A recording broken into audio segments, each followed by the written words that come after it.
Fl-appartament t'Andreas Lubitz, il-bdot tal-ajruplan tal-Germanwings li hu maħsub li waqqa l-ajruplan intenzjonalment, instabu ċertifikati mediċi imqattajn fosthom wieħed li kien jintitolah għal-liv minħabba raġunijiet ta' mart mentali propju fil-jum li seħħet it-traġedja.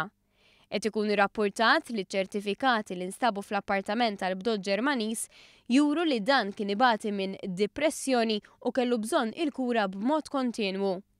Il-prosekuturi konfermaw li ma sabu l-ebda evidenza li tindika xi motivi politiċi jew reliġjużi, iżda żiedu li lanqas sabu noti li jindikaw li rid jagħmel suwiċidju.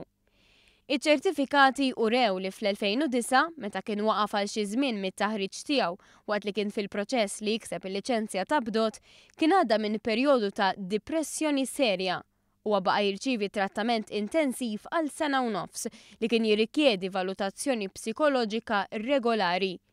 Dan kollu ġie żvelat il-ġimgħa mill-Pulizija Ġermaniża li matul il-jum kienet għaddejja bl-investigazzjonijiet tagħha fl-appartament ta' Lubitz u fid-dar tal-ġenituri tiegħu biex tipprova tiskopri r-raġuni għaliex il-bdot ġarra fl-ajruplan b'150 passiġġier abort.